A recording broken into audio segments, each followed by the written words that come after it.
Is the Prime News. With me, your host Catherine NGOVI, and my sign language interpreter voicing Esther Kendi. Let's focus on the news making headlines.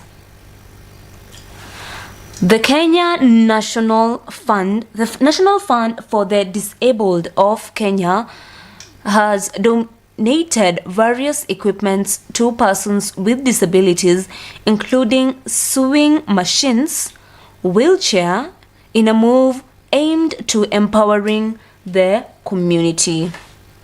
Speaking during the handover of the donation worth 12 million to the 375 persons with disability in Nairobi County, Nairobi Regional Commissioner Kate Mwanza called for the support to ensure they are self-reliant.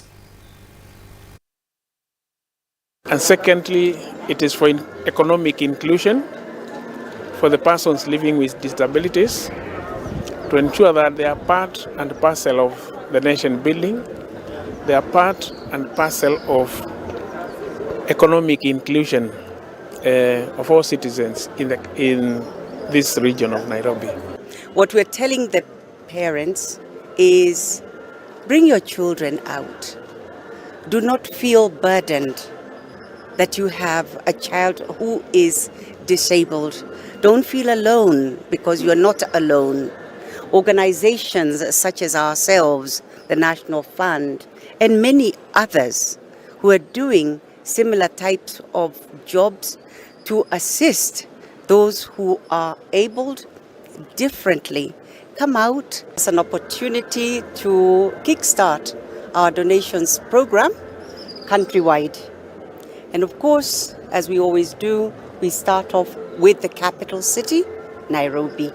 So from Nairobi, we'll go to all the other regions throughout the country, giving similar donations, giving similar tools of trade to those who have applied to the National Fund. Items worthy about 12 million to 375 beneficiaries from Nairobi.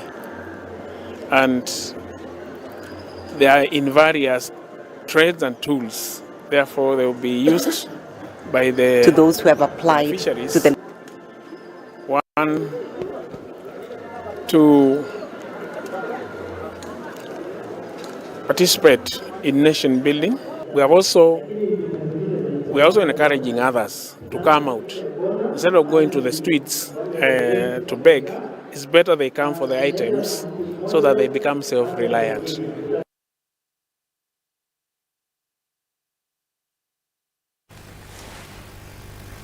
Another news updates. The United Democratic Movement UDM party have advised that the lack of a functional Independent Electoral and Boundaries Commission IEBC spells doom for the country.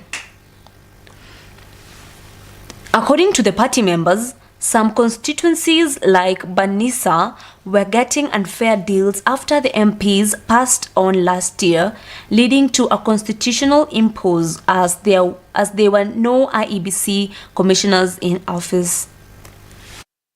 I would like to urge His Excellency the President to really take heed of that court ruling to make sure that the appointment of IEBC commissioners are put in place, because for 1 year now, Banisa constituency has no national representation in terms of parliamentary position. UDM is an equal opportunity party and shall remain as such as we strive to improve the performance of our party nationally. That we have committed and resolved to continue supporting the Kenya Kwanza government in all its activities wholeheartedly as an affiliate party at all levels.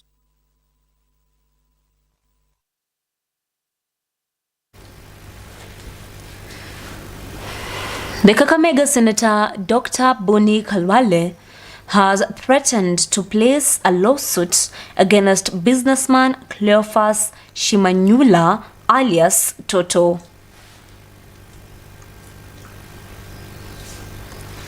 The seasoned politician, through his lawyers on Wednesday, issued a notice of 48 hours to the prominent Kakamega contractor to publicly apologize or face a defamation suit.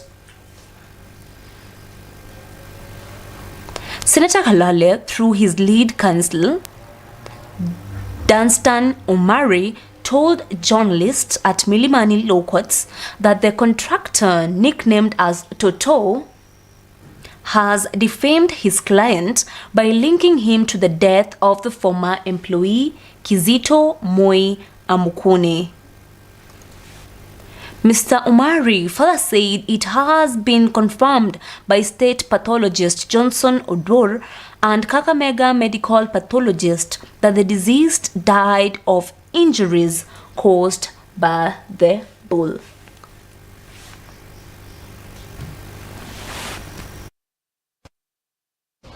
Called these wives prostitutes.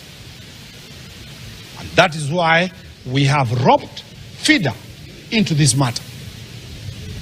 It is unpalatable, it is not gender sensitive to call wives who are mothers to very serious people, some who are lawyers, as prostitutes. We are demanding that the meaning of women to stop and an apology be given to women. We've urged him to consider giving our client a modest compensation of 200 million shillings. This is going to cater or to compensate his family for what he's taken him through, his children, the community that the Honorable Senator has been serving.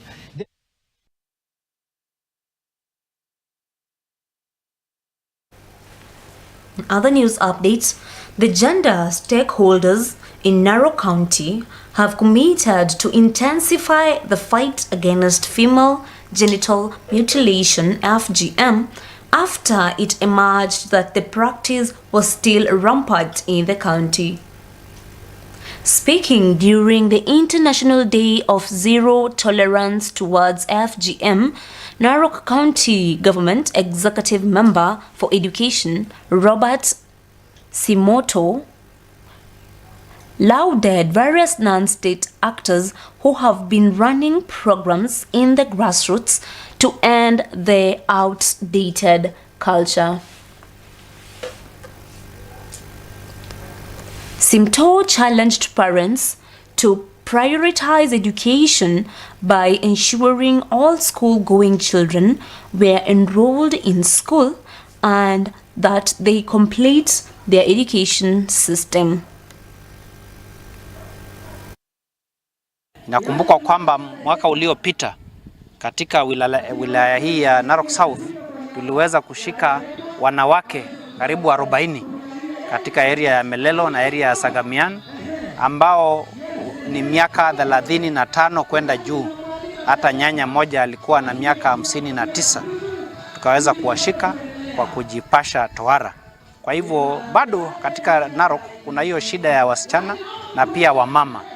Tuko na jukumu la kufanya uhamasishaji dhidi ya itikadi potofu ambazo zinafanya ukeketaji uweze kuendelea.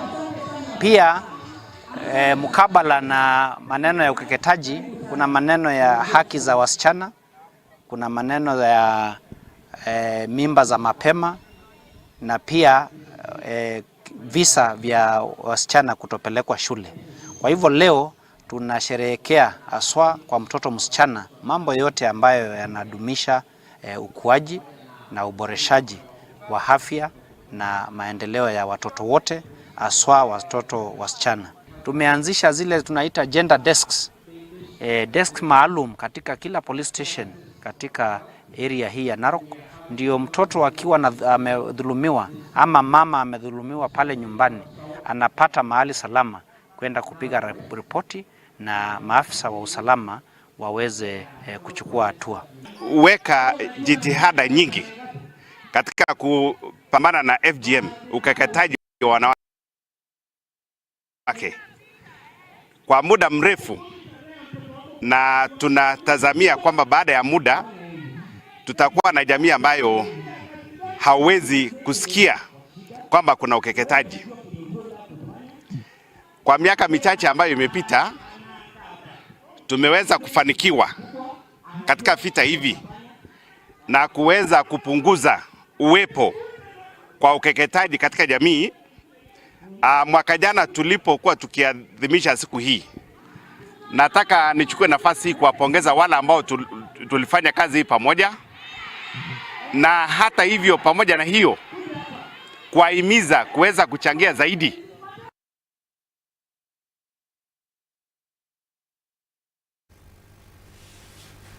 Other news updates. Kiambu County government has begun a major crackdown of tea and coffee weighing machines in public and private companies in the area. This is after a public outcry from farmers who raised complaints of the use of a faulty machine being used to weigh their product. Cheating on our people.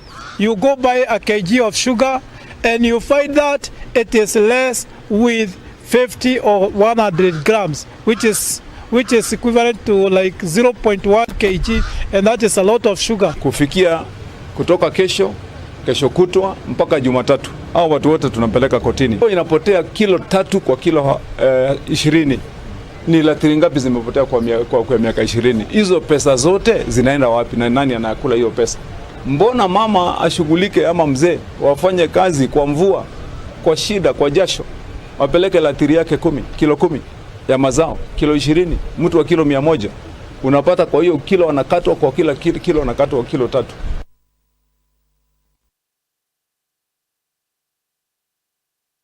We're going to take a short break, or we'll be back.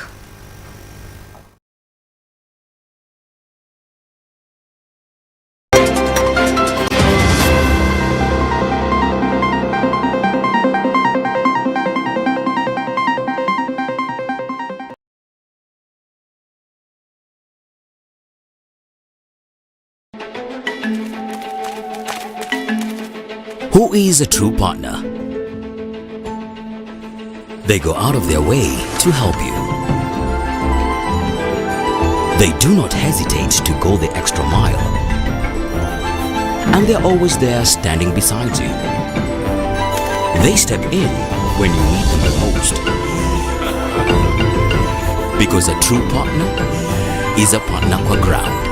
KCB Bank.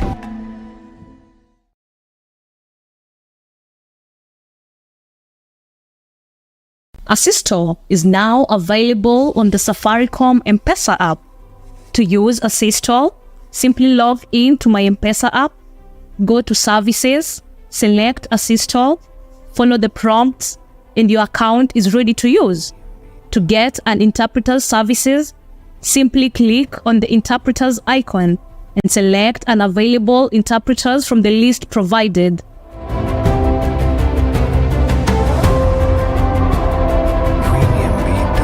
Assistor, sign language interpretation at your fingertips.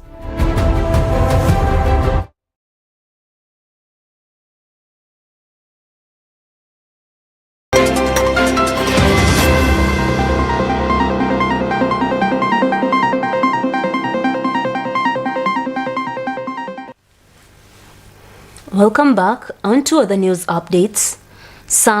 A sum of 9,000 residents of Gishururi area of the Asal area Mbeere South will now enjoy clean piped water thanks to Embu County government and the Water Sector Trust Fund.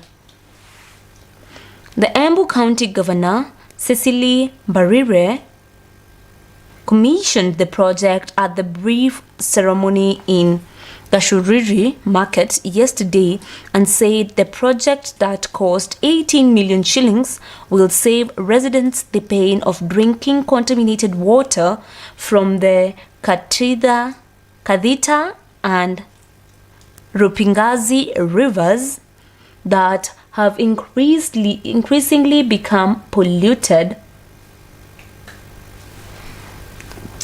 due to farming activities upstream.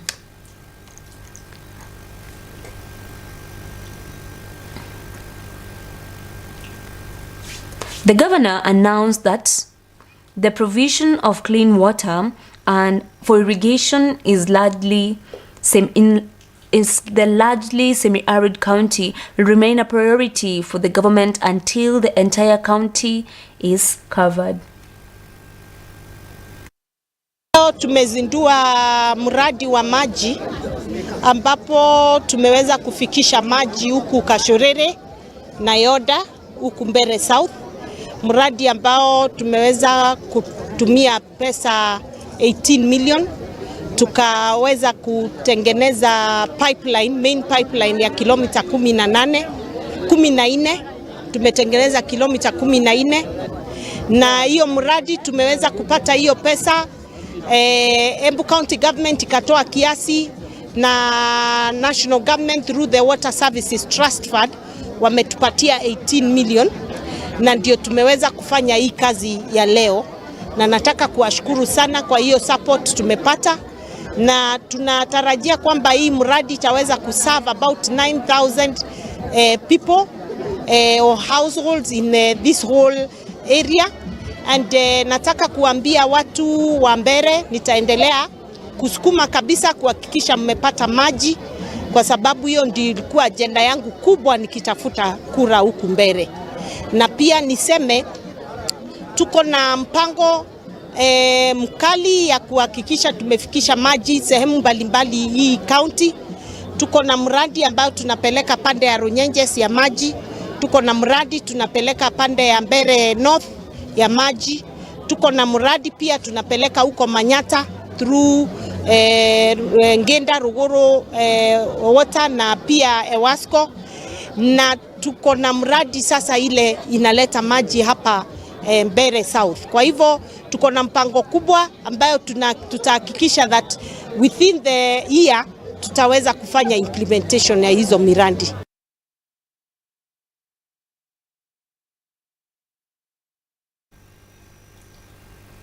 On other news updates, the Coastal Region Commissioner, Rhoda Onyancha, has affirmed that security teams will work in a multi-agency collaboration to combat security threats.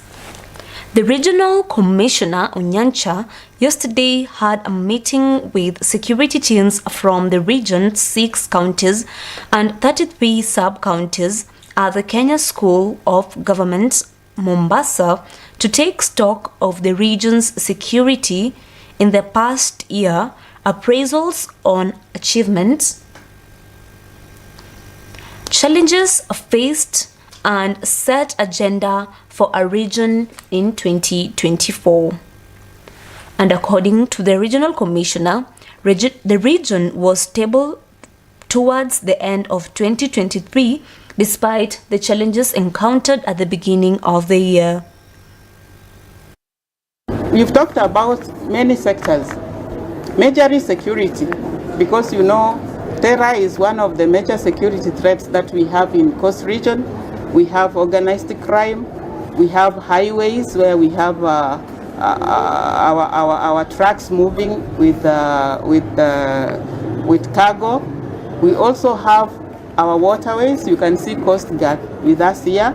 And also we have the issue of drugs and substance abuse. So we've looked at all this, including the land conflicts that we have in the Coast Region. We have harder and harder conflicts where our herders are maybe conflicting because of the resources that we have. We have herders conflicting with farmers in our region.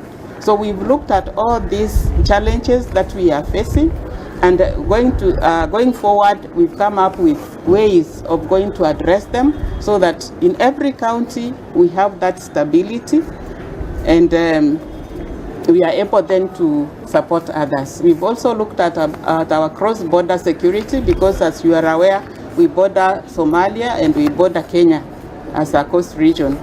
So we have also looked at that, and also the issues that affect us, even cross regions, because we border Northeastern, we border Eastern, and we border Rift Valley. So we've looked at our region as a whole and see what affects us within and without. And right now, I believe that we have a very good roadmap, and we are going to work together as a team, that is the Coastal Regional team, to ensure that we move forward. Tuna mambo kadha wa kadha ambayo yanatuhusu kiusalama, kama mambo ya ugaidi, kuna mambo ya vijana ambao huja pamoja na kusumbua wengine, kuna mambo ya madawa, kuna mambo ya usalama wa mizigo, watu wanaposafirisha mizigo yao. Pia tuna mambo yenye inatuhusu sisi na nchi zile tunapakana, na pia maeneo yale ya ndani ambayo tunapakana. Kwa hivyo tumekuja pamoja ili tuweze kuangazia na kuhakikisha kwamba eneo hili la pwani lina amani na lina utulivu. Kwa sababu tusipokuwa na amani na utulivu, basi hata maendeleo ya eneo hili yatakuwa magumu sana, ama itakuwa ni vigumu sana kuhakikisha kwamba yale maendeleo serikali kuu na serikali ya kaunti zetu inataka kufanya, kama hakuna usalama, kama hakuna amani, kama hakuna uwiano, itakuwa ngumu sana. Kwa hivyo tumekuja kwa pamoja na tumeweza kuangazia na kuangalia kila eneo la region hii, kila sub county ya region hii ni yapi ambayo yanawahusu kama sub county, na ni vipi wangependa waweze kusaidiwa kwa upande wa county ama kwa region, ili kwa pamoja tuweze kuhakikisha kwamba tuna ndoto yetu ya amani katika eneo hili imeweza kutimia. On to final news updates. A couple is nursing injuries at the Isiolo Referral Hospital after being attacked by a stray lion. The couple had gone out to fetch firewood when the lion attacked them, but survived the attack and now share that near-death experience.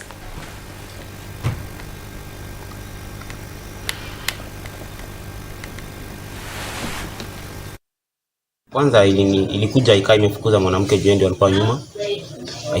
Mwanamke akanipita mbele yangu. Sasa mimi ikanirukia ndio ikaniangusha chini. Ikaanza kunikanyangia chini kwanza. Sasa ile ikanikanyangia chini ikaanza kuniweka majirani nini. Nikamwambia kuja nipatilishie panga. Sasa wakati amekuja akanipatilishia panga ndio nikampiga panga. Ndio akarukia mwanamke bibi yangu sasa. Akamuuma mguu yote mbili na alikuwa amekatalia kwa mguu kabisa. Sasa nikakuja nikagonga yeye akapanga. Sasa akanirukia. Nilikuwa mimi sasa akaanza akaanza namna ya kuamka. Sasa nimeamka. Sasa mguu hii mguu ya mbele na hapa macho. Sasa akaanguka chini. Akaanguka chini ndio sasa nipata nafasi kutoroka. Na kama ni wetu wa PWDs wanafaa kuchunga wanyama wakae porini wasitoke, na wakitoka they make sure when they have the information kwamba ziko nje, they should take care of that because people are moving.